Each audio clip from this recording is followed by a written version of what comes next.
If you want to improve your English and you like watching the news and you struggle with English phrasal verbs, this English lesson is perfect for you. In today's English lesson, we are going to watch a news clip about how the federal government in Washington, D.C., they are no longer paying for food stamps or they are no longer helping people buy food. And you will meet at least one man today who says he might not be able to eat because his kids need to eat first. And talking about English phrasal verbs, you will learn drags on, count on, rely on, run out. You will learn what it means if somebody is gearing up for something, and so many more. If that sounds good to you, please go ahead, hit that like button, subscribe if this is your first time here, and let's watch that news clip together. Well, as the U.S. government shutdown drags on, think about this. Maybe even picture the people in your own neighborhood. 1 in 8 Americans count on federal food assistance. Now, come November 1, that all goes away if Congress can't get the government up and running again. To Louisiana now, where the worry is real. And CBS News' Katie West. Katie, a large portion of the people that you talk to there in Louisiana rely on that food assistance. What are they saying? Absolutely. About 800,000 people in the state of Louisiana rely on SNAP benefits or food stamps, and that benefit may run out come November 1st. However, Louisiana, like Virginia, has taken a rare step to issue a state of emergency to be able to keep those funds moving forward. And that's something that has some people relieved, but feeling still very skeptical as millions of Americans across the country today are gearing up for this November 1st deadline when SNAP benefits are expected to run out. And we start right off with an English phrasal verb here, drags on. I hope this English lesson doesn't drag on for you. Drag on, it means continue for a long time and feel slow or boring. Hopefully in my classroom, maybe you know, I am an English teacher in an American high school. I hope my lessons don't drag on in the classroom. I'm sure they do from time to time. Here we have a sentence that uses drags on.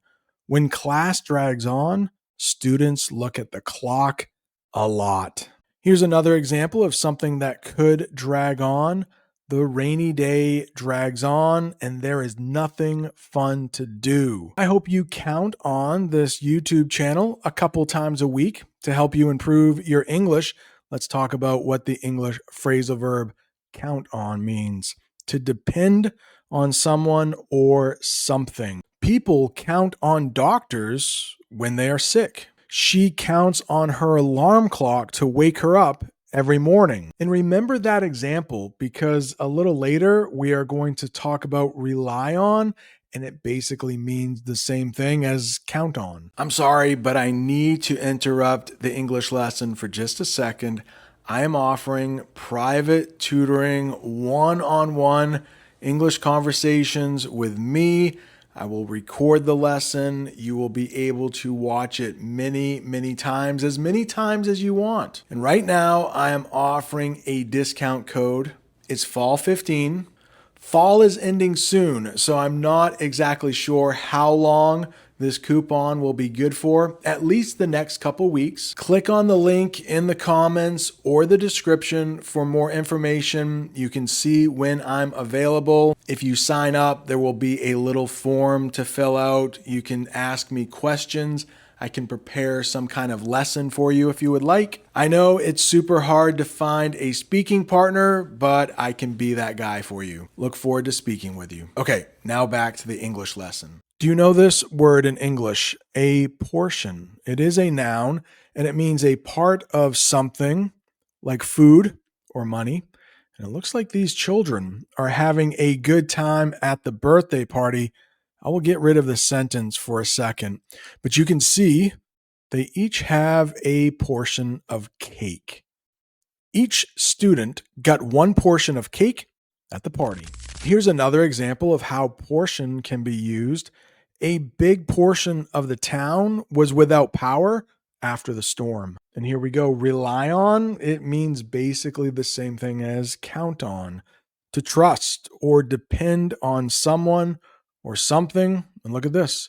Somebody else is also sleeping and they are relying on their cell phone to wake them up. Many people rely on their phone to wake them up in the morning. However, Louisiana, like Virginia, has taken a rare step to issue a state of emergency to be able to keep those funds moving forward. And that's something that has some people relieved, but feeling still very skeptical as millions of Americans across the country today are gearing up for this November 1st deadline when SNAP benefits are expected to run out. They talk a lot about the state of Louisiana, and I just wanted to make sure you knew where Louisiana was. It is definitely in the southern part of the United States. Louisiana is a state in the southern United States known for cities like New Orleans, or you might hear it pronounced New Orleans. This is not true. This is just an example sentence. My cousin lives in Louisiana where they celebrate Mardi Gras every year. And yet another English phrasal verb, run out. That means to use all of something so that nothing is left. Oh, I can't stand it. In the morning when I want to have some cereal and we have run out of milk, we ran out of milk, so we can't make cereal today. Funds. It's not like fun. Funds. There is a D at the end that we kind of pronounce a little bit. Funds. Money saved or used for a special purpose. Let's make this picture a little bigger. It looks like the school might need new computers. The school needs more funds to buy new computers. Next, we have relieved. Relieved, that means feeling happy because something bad did not happen. Maybe you are studying for the IELTS or TOEFL exam, and once you finally pass that exam, you will feel relieved. Look at this picture. I mean, this person definitely looks relieved.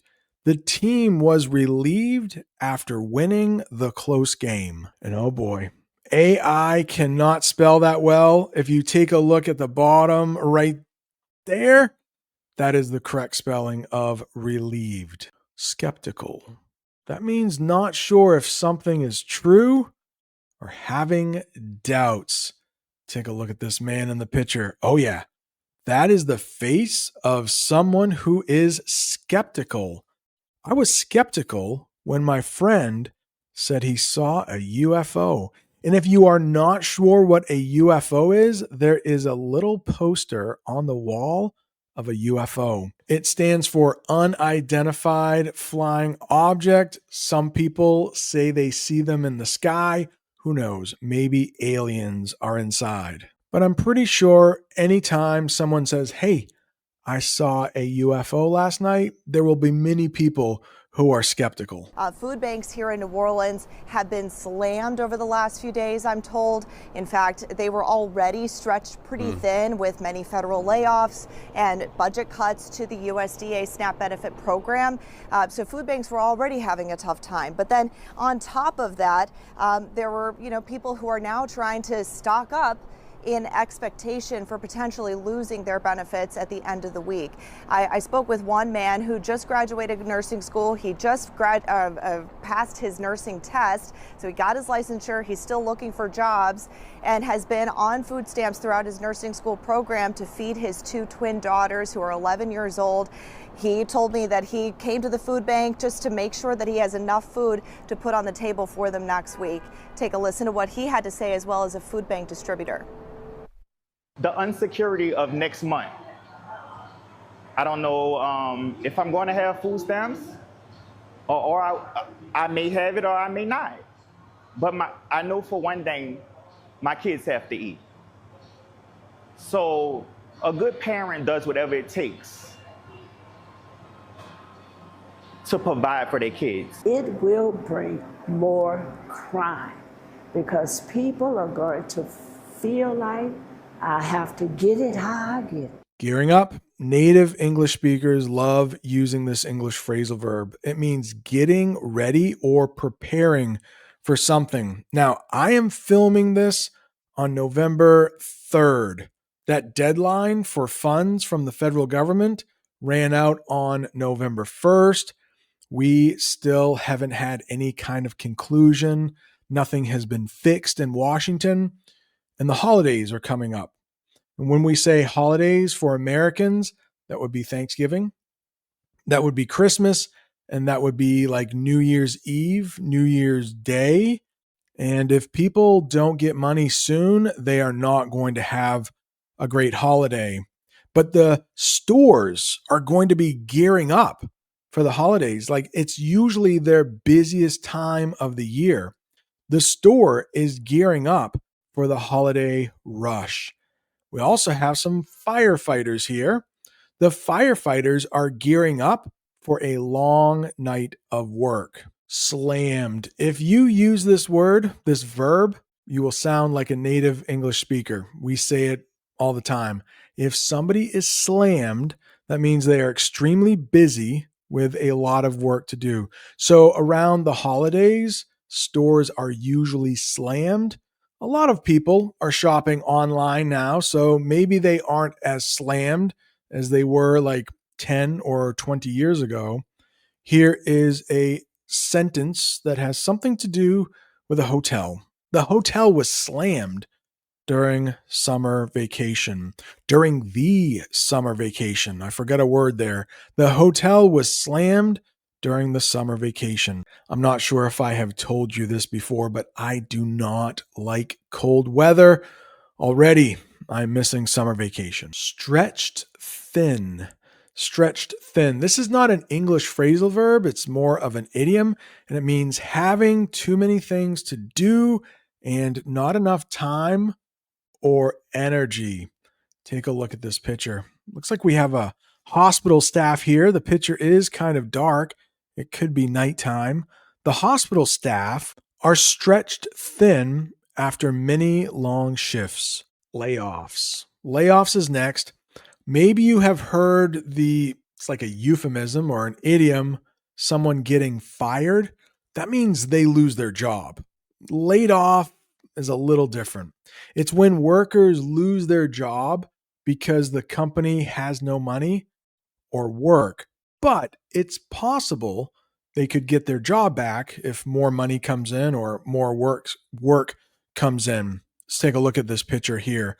The news about factory layoffs made many families worried. Yeah, people are worried that they're going to get laid off and then they will have no money. And right now in the United States, if you need food stamps or help getting food, unfortunately, that is not coming for you. This government shutdown needs to end soon. Stock up. Another English phrasal verb. It means to buy a lot of something so you don't run out later. There's that other English phrasal verb we talked about. Do you remember back in 2020? I'm not sure if this happened in your country, but here, everybody stocked up on toilet paper for some reason. Let's make that picture a little bigger. We're back at a store. Looks like Walmart. People stocked up on food before the big storm. I love road trips. Americans take road trips quite often. We have a big country and not a lot of trains or airplanes. A lot of people drive. We stocked up on snacks for the long road trip. I mean, that's really stocking up. That is a lot of food. How long are these people going away for? And Cheryl, who you just heard there, who has worked at a local food bank here in New Orleans for the last 7 years, really just wants politicians on both sides of the aisle in Washington, D.C. to understand that people's lives will be hanging in the balance as they debate over the budget come November 1st. So sobering to hear Irel talk about how my kids have to eat first. They're literally prioritizing their kids over their own mouths. Very sad here. Food insecurity. That's what they said in the newscast. And this is what it means. Not having enough food or worried about getting food. The school started a program to help students with food insecurity. My school has this. We have a food pantry up on the second floor. Students who have insecurity at home with food, they can visit this and get some extra food for their family. And luckily at my school, the school provides breakfast and lunch to every student every day. We have school. Provide. That means to give something that is needed. Hopefully, I am providing you with good English learning here. The hospital provides care for everyone, even without money. Okay, we have a kind of confusing one here. It is definitely an idiom. Both sides of the aisle. You will hear this when talking about politics. People from different political parties working together. In the US, it's the Republicans and the Democrats. And very rarely do both sides of the aisle get together and work on something. They really need to start doing that now with this government shutdown, though. Make the picture a little bigger. The new law was supported by both sides of the aisle. And I don't know which is which, but it looks like there is a Democrat and a Republican, and they are shaking hands. Another idiom here, hanging in the balance. That means uncertain. The result has not been decided yet. I definitely have a couple examples for you. Peace talks continued late in the night with the future of the country hanging in the balance. Oh boy, this is a scary one here. The rescue mission is dangerous and the workers' safety is hanging in the balance. So, of course, that means uncertain. We don't know how this is going to end, but it actually looks like the rescue workers there are hanging. Yeah, they're hanging off the side of that mountain. If you know what drunk is, that means somebody has had too much alcohol. The opposite of that is sober. Sobering is almost the same. It means serious and makes you stop and think. Let's make this a little bigger. Seeing the hospital full of patients was a sobering sight. And last week, I was thinking about Jamaica and the horrible hurricane that swept through that island. I have another example of sobering using that hurricane.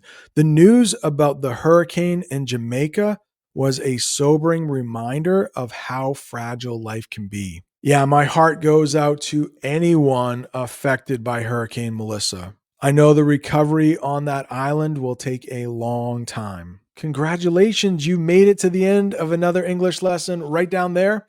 2 other English lessons about this government shutdown. Don't forget, if you would like to be my speaking partner, take a look in the comments section. Thanks so much for watching. See you next time.